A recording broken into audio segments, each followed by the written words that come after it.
Hey guys, this is Sophia. Welcome to the Way of Movies channel. Inception 2010, a hoodlum who takes corporate mysteries using dream sharing innovation is given the opposite undertaking of establishing a thought into the psyche of a CEO. However, his disastrous past might destine the task and his group to calamity. Commencement 2010, a young fellow, depleted and woozy, appears on an ocean side, gazing upward immediately to see two small kids, Claire Gear and Magnus Nolan, playing in the sand before he drops. An equipped watchman, Toru Masamune, finds him and has him brought to a huge, coastline castle where the owner, an older Japanese man, is recounted the more odd appearance. The main items found on him were a handgun and a metal top. The elderly person permits the more unusual passage. He is hauled in and given some food which he battles to gobble as the elderly person gets the metal top and says, "You help me to remember someone, a man I met in a half-recalled dream." He was equipped with a few revolutionary thoughts. The more odd looks into in acknowledgement as the scene shifts. Dom Cobb, Leonardo DiCaprio, and his accomplice, Arthur Joseph Gordon-Levitt, address a forthcoming client, Sato Ken Watanabe, in a shockingly comparative lounge area about the administrations they give. Explicitly, security against cheats spent significant time in separating important data from a subject while they're dreaming. Cobb makes sense of that. When one is snoozing, one's psyche is powerless against assault, and what he can do is train Saito's brain to subliminally shield against extractors to safeguard anything mysteries he might stow away. He backs up his case by uncovering that he is the most gifted extractor there is and realizes every one of the stunts in question. Seeming suspicious, Sato stands to leave, telling Cobb he will think about his suggestion, and weighs out the space to join a little party in the fundamental lobby. Arthur projects Cobb a look, saying, he knows as the room shakes. They stroll to an external gallery where other party participants blend and Arthur focuses to a lady close by, asking Cobb what she's doing here. Cobb guarantees him that he'll deal with it and to continue with the gig. He knows where Saito's insider facts are. He looked over at a safe the moment Cobb referenced the word. Cobb approaches the one who inquires as to whether he misses her. He answers that he in all actuality does yet can't confide in her any longer. They retreat to a confidential room where Cobb attaches a rope to the leg of a seat and removes the end from the window. He tells the lady, Marion Cotillard, to sit down as she inquires as to whether the youngsters miss her. Cobb stops a second prior to saying, "I can't envision." He then repulses through the window to an edge underneath, almost falling when Mal leaves her seat. He breaks into the room beneath and gets to the safe, trading out the manila envelope inside for another, as the lights in the room turn on. He turns with his firearm out to see Mal pointing a weapon at him and remaining close to Sato in a watchman holding Arthur.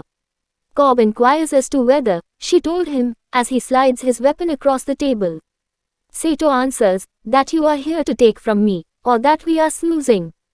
This validates, them three are connected to a PASIV convenient mechanized somnacin intravenous gadget which takes care of them, the rest drug somnacin, keeping them generally sleeping and permitting dream sharing. They are looked after by Nash. Lucas Haas, one more of Cobb's accomplices. He really looks at Sato, dozing on a bed, prior to going into one more space to mind Arthur and Cobb, both sleeping in seats. Cobb's seat sits over a tub brimming with water. Blasts and yells outside draw nearer as a horde of agitators drops down the road. Inside the fantasy, Mal holds her weapon to Arthur's head. However, Cobb tells her the danger is unfilled, as he hands the manila envelope over to Sato, since shooting him will just awaken him. Mal grins in arrangement yet says that aggravation is just in the brain and seen as genuine as she shoots Arthur in the knee, making him shout out. Cobb jumps across the table and recovers his weapon prior to shooting Arthur in the head. He then, at that point, runs out of the room under gunfire from Saito's gatekeepers. Arthur awakens and teaches Nash that things are going to pieces. However, Cobb has opportunity and willpower to follow through with the task before he keeps an eye on the as yet resting Sato. Sato quickly opens the manila envelope as the fantasy implodes and yells out of frustration as he tracks down clear pages inside. Cobb figures out how to stow away briefly to take a gander at the items in the genuine organizer which he'd concealed in his coat, looking over the secret records as the structure disintegrates around him. Sato is squashed by trash and awakens in the condo, concealed to Arthur as he arrives at under his cushion. Arthur advises Nash to wake Cobb by giving him the kick. Nash pushes Cobb in reverse into the tub and, as he raises a ruckus around town, Cobb's fantasy is overwhelmed with gigantic waves flowing through the windows before he awakens. Sato, having arrived at under his cushion for his weapon, snatches Arthur yet is quelled by Cobb, who lets him know that not all the data he wanted was in the record he took. Sato snickers and claims that all the data he had was in the document since he knew about Cobb's trick from the beginning. He permitted Cobb and Arthur into his brain as a component of a tryout which they fizzled, saying that your trickiness was self-evident. Declaring that his boss, COBOL Designing, will not acknowledge disappointment, Cobb tosses Sato on the floor and requests that he let them know what they need to realize about his development project. With his face squeezed into the floor covering, Sato starts to chuckle once more and uncovers that he knows about the material of the rug. It should be made of fleece rather than polyester. In this manner, he arrives at the resolution that he is as yet resting. Sufficiently sure, Sato, Arthur, Nash, and Cobb are snoozing in the vehicle of a train, watched over by a young fellow named Tadashi Tailili, who screens the time staying on the PASIV gadget. He puts earphones over Nash's ears and plays music as a sign that there's no time left. The music plays faintly inside the fantasy, however sufficient that Nash can hear it. As the revolting horde outside moves closer, Sato lauds Cobb on making a fantasy inside a fantasy, yet ends up being confounded at his powerlessness to control this fantasy. Nash uncovers that they're not in that frame of mind in his. The horde gets through the entryway, going after everybody in the room, and Arthur, Nash, and Cobb awaken on the train.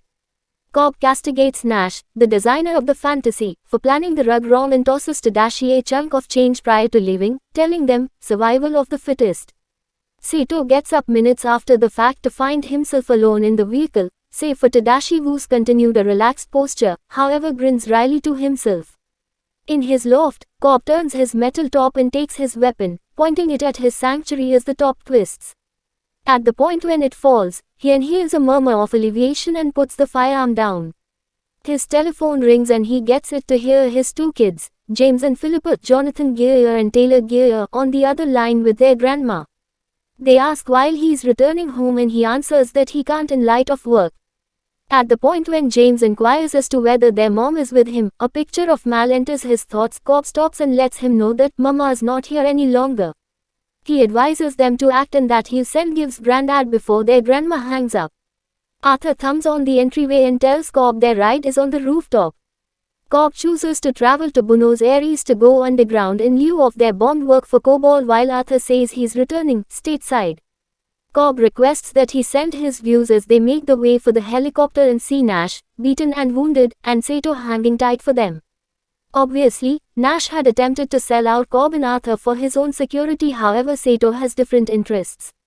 He extends to Cobb an employment opportunity performing initiation for him, something Arthur claims is unimaginable. Cobb, nonetheless, says that it's certainly feasible yet very troublesome since it includes causing someone to think about a thought as opposed to separating one. He dismisses, demanding that he'll figure out how to determine relations with COBOL himself, yet Sato then, at that point, inquires as to whether he needs to return home to his youngsters in America. He guarantees Cobb that, in the event that he succeeds, he should simply settle on a telephone decision and the charges keeping Cobb out of the nation will be dropped. Frantic, and to Arthur's irritation, Cobb acknowledges. They board the helicopter with Sato while two hooligans divert Nash to a questionable destiny. In transit, Arthur clarifies for Sato the idea of beginning, letting him know that just making someone think about a thought doesn't ensure that the thought will take. The subject might just find that the thought isn't theirs and reject it. Genuine motivation, Arthur claims, is unimaginable, regardless of Cobb's viewpoints in any case. Sato imparts to them his thinking for the gig. He wants the chief of a contending energy combination to separate his dad's organization, guaranteeing Sato's own reckless worldwide complete control over the energy creation industry. In spite of the overwhelming undertaking, Cobb consents to play out the gig. Sato drops them off at the air terminal and encourages Cobb to shrewdly pick his group. So Cobb goes to Paris, where he gets together with his father by marriage, Miles Michael Caine, a teacher at a college and the person who showed Cobb and Mal dream sharing and planning dreams. Cobb requests a modeler, one comparable to he, and Miles guides him towards somebody better. He acquaints Cobb with an alumni understudy of his, Ariadne Elliott Page, who is promptly scrutinized by Cobb to plan a labyrinth that requires one moment to make and two to settle. In the wake of dazzling Cobb with her abilities, he educates her additional concerning his profession and what is expected of her. Her occupation as modeler will be to configuration dreams and make virtual labyrinths for the visionaries subliminal to possess while permitting Cobb and his group to work. As they talk outside the bistro, Cobb endeavors to make Ariadne mindful that they are in a fantasy. The acknowledgement makes Ariadne alarm and the fantasy fiercely falls. At the point when they're conscious, Ariadne finds they are in Cobb's stockroom studio where Arthur is checking them. Ariadne shows shock when Arthur says they'd been under just 5 minutes when it seemed like hours. Cobb makes sense of that the brain works quicker in a fantasy, so time moves more slow. Once more, they go under and Ariadne is offered the chance to adjust the physical science of the fantasy inventively. Her design ponders cause individuals in the fantasy projections of Cobb's psyche to look for the gatecrasher Ariadne, like white platelets attracted to an infection. At the point when Ariadne tragically creates an extension from her recollections, Cobb remembers it and his psyche responds as a crowd, isolating Ariadne from Cobb until Mal shows up and cuts her. She awakens and Cobb hurries to the bathroom while Arthur makes sense of that Cobb's inner mind became mindful of her as an intrusive being and she couldn't awaken immediately in light of the fact that there was still time at work. The main way for her to awaken was if she kicked the bucket. Cobb takes out his top and twists it, murmuring as it brings down. Ariadne leaves the distribution center, furious and declining to open her brain to Cobb on the off chance that his psyche is basically as tortured as it appears. Cobb gets back to the room and guarantees Arthur that she'll be back, however he wants to make an excursion to Mombasa to select a close buddy to the group.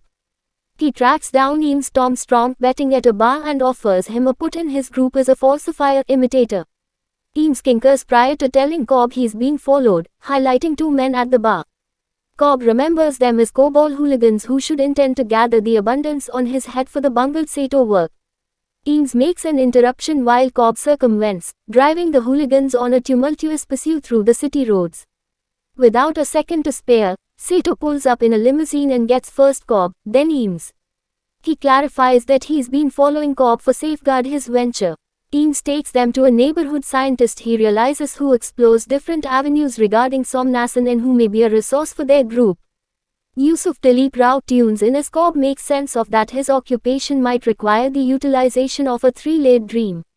Yusuf says that this would be generally incomprehensible, because of the insecurity of dreams the further down you go, notwithstanding an exceptional arrangement he's created with a strong narcotic.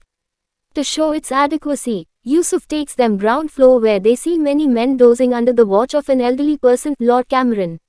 He lets Cobb know that these men come here to awaken, dreaming has turned into their existence. With the guide of the narcotic, their rest is profound and stable and they can dream for what feels to them like years. Cobb attempts the soothing himself and is dazzled with its effects, however shaken subsequent to waking from a distinctive dream with Mal. He persuades Yusuf to join his group. In the meantime, Ariadne gets back to the studio where she lets Arthur know that she intended to remain away yet couldn't avoid the unadulterated creation associated with compositional dreaming.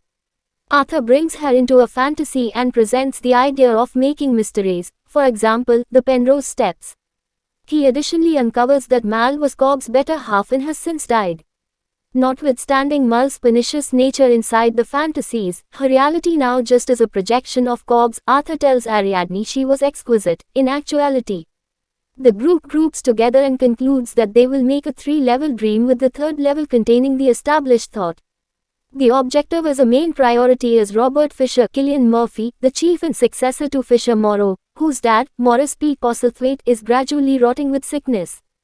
Eames focuses on Robert's backup parent and colleague, Peter Searing Tom Berenger, to get a superior handle on the dad-child dynamic and to utilize his impersonation abilities at their best. That's what the group concludes, to get Robert to separate his dad's organization and due to their convoluted relationship, a positive thought will best a negative one. My dad believes that me should be my own man.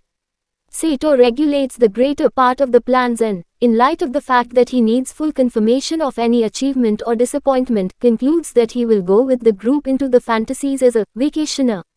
As the group plans over the course of the following couple of weeks, Arthur shows Ariadne the meaning of symbols, little, individual items that empower an individual to separate among dreams and reality. Cobb's emblem is his top, which brings down in reality and continues to turn in a fantasy. Arthur's is a stack kick the bucket and he educates Ariadne to make one for herself that no one but she can contact to guarantee its legitimacy. She makes a semi-emptied priest chess piece as her emblem. Needing however much time as could reasonably be expected to finish the task, the group chooses, with Saito's assistance, that they will play out the gig on a Boeing 747 during a worldwide departure from Europe to Los Angeles, a 10-hour flight. This will allow them 7 days in the primary phase of the fantasies. Saito uncovers that he's purchased the whole aircraft, making the occupation neater and without purchasing out specific segments of the plane for access. One night, following a day of concocting game plans, Ariadne finds Cobb dreaming alone in the studio. Inquisitive, she connects herself to his machine and winds up plummeting in a lift.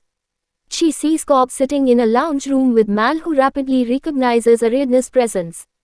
Cobb gets up and joins Ariadne in the lift, driving her through a portion of the levels that Ariadne finds are every particular recollections, something he initially told her never to do. Shocked in the wake of seeing Cobb's torture over venturing out from home without expressing goodbye to his kids, Ariadne takes the lift alone to the last level where she sees a lodging, the items in which are flung on the floor.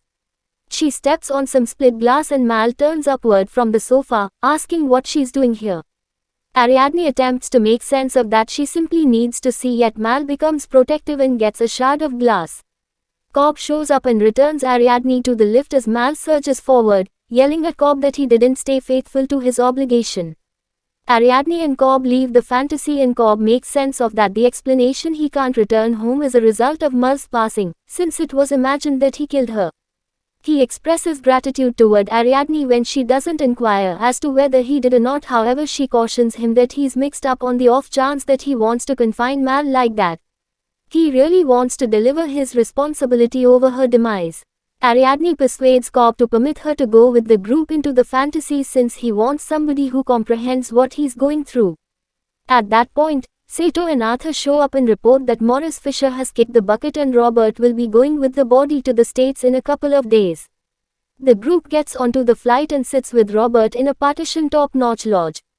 Cobb returns Robert's visa, picked up by Arthur, as an icebreaker and afterwards sedates his water prior to giving an impromptu speech in his dad's honor. Inside minutes, Robert is snoozing in the took care of airline steward Miranda Nolan, helped setting up and enacting the PASIV gadget. Altogether, the group dives into, first, Yusuf's fantasy. It is coming down vigorously in New York City as individuals from the group are gotten. Arthur and Saito secure a taxi, get Robert and Eames, and afterward Yusuf as Saito holds a firearm to Robert as a feature of the capture trick. Cobb and Ariadne continue in a different vehicle until a train out of nowhere barges down the center of the road, hitting their vehicle and briefly slowing down them. Gunfire then, at that point, opens in the taxi and the group is compelled to take quick hesitant moves, hanging out in a stockroom where it's found that Saito has been shot in the chest. Robert is taken into one more space while Saito is laid on a table. Before Eames can shoot him to end his wretchedness and wake him up, Cobb stops him and makes sense of that, because of the narcotics they've taken, they won't awaken assuming they pass on. All things considered, they'll be shipped off limbo, a common dream condition of crude subliminal where time is basically non-existent. The group is enraged by this, asking why they've faced such a challenge, as they examine some solution for the military shutting down in on their area. They figure out that Robert's inner mind has been prepared to battle against extraction and the projections going after them are essential for that safeguard. With Saito's condition falling apart and unfit to stand by significantly longer because of the oncoming protection projections, the group concludes they need to finish the task as fast as could be expected. So Ariadne goes up against Cobb about the control he has over his own inner mind and he admits that he can't keep Mal as far away from him as possible. He tells her that they had been exploring different avenues regarding dream states and needed to find out how far down they could turn out into their inner mind. They ended up in an in-between state together, unfit to leave as a result of the time staying on their PASIV clock. They reproduced their lives, going through years worth of building. After so lengthy, they started to see limbo as their world. After something like 50 years, Cobb and Mal committed suicide on train tracks to take them back to the real world. Regardless of getting back to this present reality, Mal kept on accepting that she was all the while dreaming and accepted that perishing was the best way to awaken, yet she wouldn't leave without Cobb, she adored him to an extreme. On their wedding commemoration, Cobb went to the lodging they generally remained in to find it destroyed and the window open. Outside, on a contrary edge, sat Mal, who uncovered to Cobb that she recorded a letter to their lawyer communicating a trepidation for her life, really outlining him in case of her demise and driving him no alternate way than to join her. Cobb will not hop and endeavors to carry Mal to her detects, however she overlooks him and leads to her demise. Since she announced herself lawfully normal by 3 specialists, Cobb's case for his guiltlessness is overruled by the remarkable proof against him. With no other decision, Cobb abandons his kids with their grandma and escapes the country. Ariadne attempts to persuade Cobb that Mal's passing was not his shortcoming and that he wants to zero in on the mission. Eames gets ready himself as